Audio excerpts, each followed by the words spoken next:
कहानी में फिर ट्विस्ट दिख रहा है। बाजार में हरियाली छा रही है, दूसरा दिन हो गया है और ऐसा लग रहा है कि बाजार में उत्साह लौट आया है। कारण क्या है? डॉलर और क्रूड ऑयल यानी कच्चा तेल दोनों में एक जबरदस्त गिरावट दिखी है और इसकी वजह से भारत के बाजार को एक डबल डोज मिल गया है, सहारा मिल गया है। बिल्कुल कह सकते हैं कि सोने पे सुहागा हो गया है और उसकी वजह से बाजार में आपको तेजी दिखाई पड़ रही है। 1000 पॉइंट सेंसेक्स चढ़ चुका है 2 दिन में, 1000 पॉइंट से ज़्यादा। लेकिन ज़्यादा बड़ी बात यह है कि ये सेंसेक्स और निफ्टी को छोड़ें तो जिस जगह सबसे ज़्यादा परेशानी या कष्ट दिख रहा था वहाँ उतना ही ज़बरदस्त उत्साह दिख रहा है। जो बीएसई का स्मॉल कैप इंडेक्स है, पिछले 3 दिन में 5.5% से ज़्यादा 5.6% उछल चुका है और अब लक्षण ऐसे दिख रहे हैं कि मैक्रो इकोनॉमी के जो संकेत आ रहे हैं कि शायद अब विदेशी निवेशक भी अपनी पोजीशन पलटेंगे। हालांकि आज तक उन्होंने पलटी नहीं है।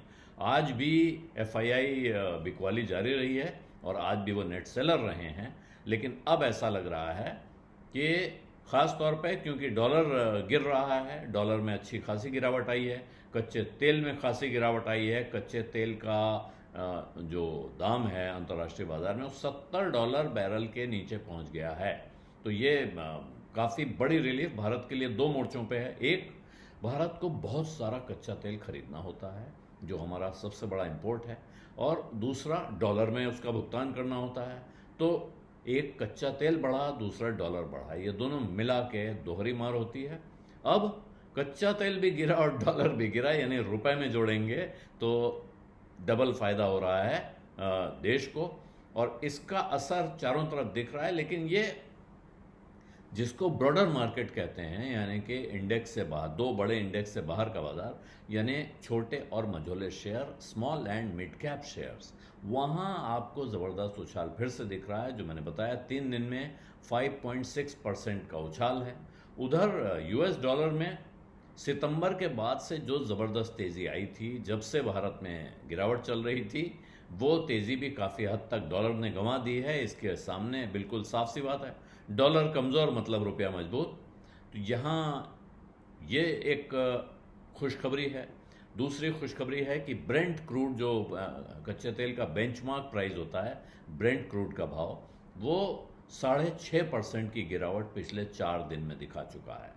तो ये दिसंबर 2021 के बाद से लगभग पिछले 4 साल में ये सबसे नीचे है। तो इसका मतलब है दोनों तरफ से भारत को लाभ होता हुआ दिख रहा है। और इसका मतलब एक और है कि भारत के लिए ही नहीं, बाकी दुनिया के लिए भी जो इमर्जिंग मार्केट्स हैं, वहाँ अब ट्रेड पलटता दिख रहा है। जो विदेशी बाज़ारों में, अमेरिका की नज़र से जो विदेशी बाज़ार हैं और ख़ास तौर पे इमर्जिंग मार्केट, वहाँ जब से ट्रंप की सरकार आने की, यानी ट्रंप की जीत की खबर आई है, तब से लगातार इन सारे बाज़ारों से पैसा निकल कर अमेरिका जा रहा था और इसी वजह से सब तरफ बाज़ार बैठ रहा था।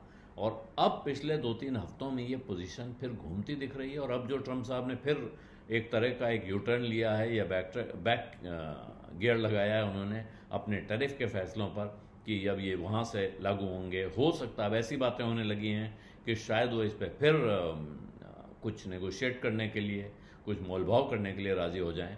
तो इससे ऐसा लगता है कि अब प्रेशर कम हो रहा है, जो ट्रंप का दबाव था वो हल्का होता दिख रहा है और इसका असर बाजार पे कुछ समय में दिख सकता है।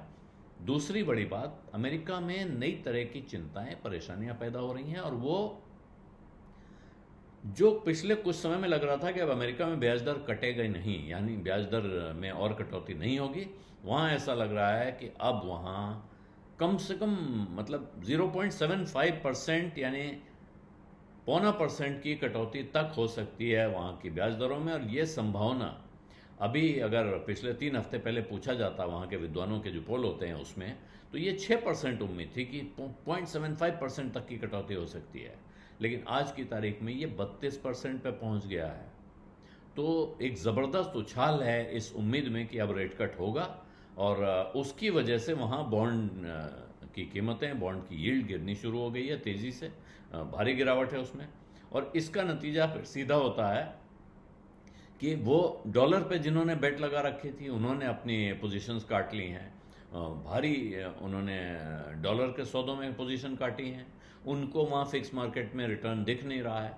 इसका मतलब है वो पैसा लौट के आता है कहाँ? वो आएगा इक्विटी के बाज़ार में, और जब इक्विटी के बाज़ार में पैसा आएगा तो वो सिर्फ अमेरिका में नहीं आएगा, वहाँ से तेज़ी से वो दूसरे इमर्जिंग मार्केट्स की तरफ बढ़ेगा।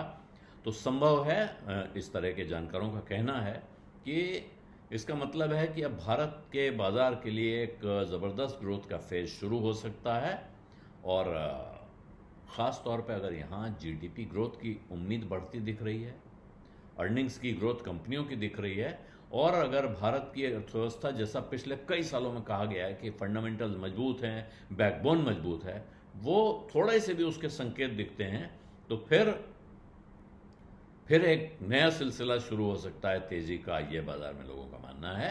लेकिन कुछ जानकार अभी भी एहतियात बरतने की सलाह दे रहे हैं। उनका कहना है कि भारत की परिस्थितियां, भारत का फ्लो, ये सब अच्छा है, लेकिन अब भी दुनिया के हालात पे नज़र रखना ज़रूरी है।